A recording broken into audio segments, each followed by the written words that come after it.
Mutiara Ramadan. Pembahasan kita terkait hadis-hadis yang berkaitan dengan bulan suci Ramadan yang hari ini kita tekuni, yang hari ini kemudian kita jalani.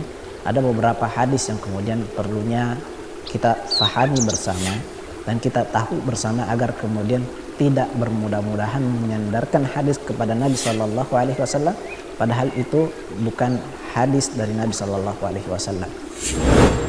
Hadis-hadis palsu dan doif seputar Ramadan. Akhwatal iman azanillahu wa iyyakum. Kemudian kita lanjut di hadis keempat. Hadis ini juga sangat masyhur di telinga kita.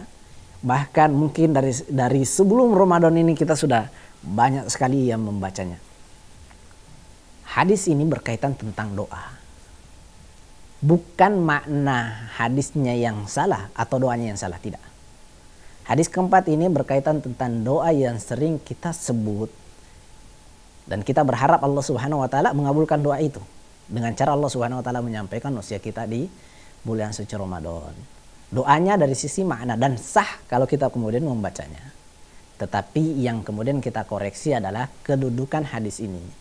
Kedudukan doa ini saat disandarkan kepada Nabi Sallallahu Alaihi Wasallam, itu yang kemudian perlu kita fahami bersama. Hadis ini diriwayatkan oleh Anas bin Malik radhiyallahu anhu. Beliau mengatakan, "Kana Nabi sallallahu alaihi wasallam idza dakhala Rajabun." Nabi sallallahu alaihi wasallam itu kalau sudah masuk bulan Rajab, Nabi sallallahu alaihi wasallam mengatakan, "Allahumma barik lana fi Rajabin wa Sya'ban." Ya Allah, berkahilah bulan Rajab kami dan Sya'ban. Wa barik lana fi Ramadan. Dan berkahilah bulan suci Ramadan ini. Sampai kemudian kepada kita hadis ini dan kemudian kita banyak mengamalkannya. Tidak jadi masalah dengan doanya. Tetapi kemudian saat penyandaran doa ini kepada Nabi Sallallahu Alaihi Wasallam, ini yang dibahas dalam ilmu hadis. Bukan berkaitan dengan isi kontennya. Tetapi kemudian kedudukan hadis ini. Hadis ini secara takhrij hadis dikeluarkan oleh Imam Abdullah ibn Ahmad dan Imam Al-Baihaqi dalam Syu'abul Iman. Kemudian ini juga yang disebutkan oleh Ibnu Sinni dalam Al-Amalu Ya'um. Kemudian Imam At-Tabari dalam Al-Awsat, Imam Abu Nu'aim dalam Hilya, kesemuanya dari jalan Zaidah binti Abi Ar-Ruqad, dari Ziyad, dari Anas ibn Malik radhiyallahu anhu. Ini yang kemudian dikomentari oleh para ulama. Siapa dia? Zaidah bin Abi Ar-Ruqad.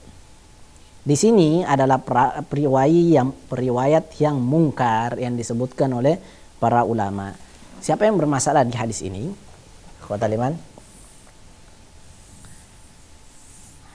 Hadis yang kemudian sering kita dengar yaitu Allahumma barik lana fi Rajabin wa Sya'ban wa barik lana fi Ramadan. Barik lana fi Ramadan wa Sya'ban wa barik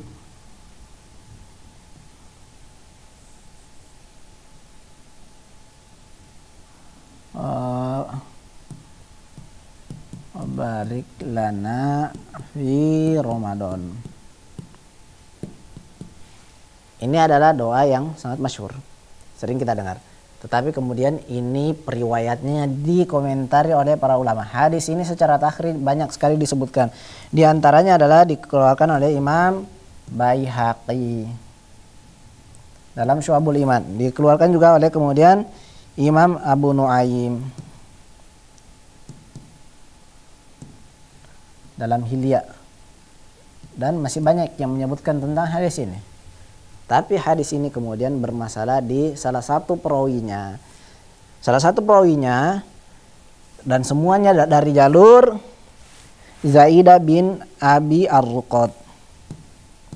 Zaidah bin Abi Ar-Ruqad.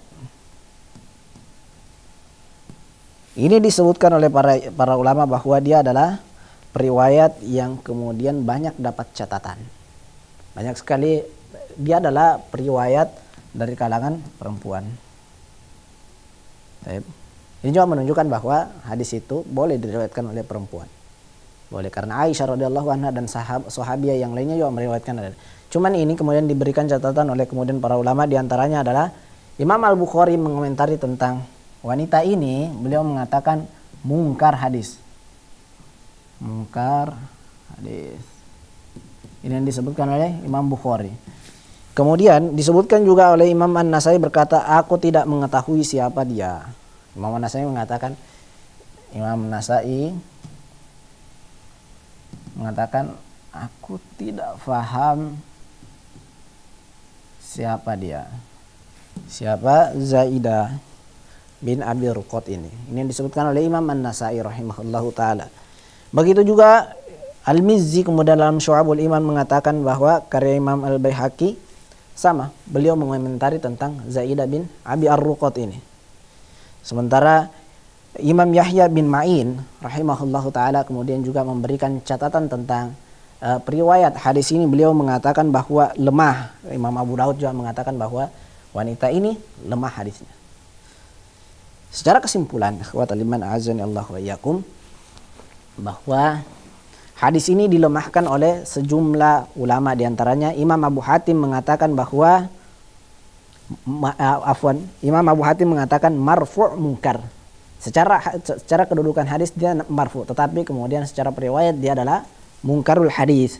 Imam Al-Baihaqi mengisyaratkan bahwa kelemahan pada hadis ini dan berkata bahwa Zaidah dari Ziyad adalah mungkarul hadis. Imam Nawawi mengatakan juga hal yang sama. Ini juga yang disebutkan oleh Ibnu Rajab Al-Hambali. Ibnu Hajar juga menyebutkan hal yang sama. Ibnu Qayyim dan Syarbani mengatakan semuanya matrukul hadis. Hadisnya itu mungkar. Ditinggalkan hadisnya tentang periwayat ini, yaitu Zaidah bin Abi Ar-Ruqat. Ikhwatal iman azani Allah wa iyyakum. Ini adalah hadis keempat sekitar bulan suci Ramadan. Dan kita banyak mengamalkannya. Bukan salah di doanya, enggak. Anda berhak berdoa apa saja selama mengandung kebaikan di dalamnya. Tetapi jangan mudah menyandarkan doa ini bahwa doa ini disebutkan oleh Nabi SAW. Anda perlu tahu bahwa apakah memang pernah dibaca oleh Nabi SAW atau kemudian ternyata riwayatnya lemah atau bahkan palsu. Ramadan 1444 Hijriah. Raih pahala di bulan mulia.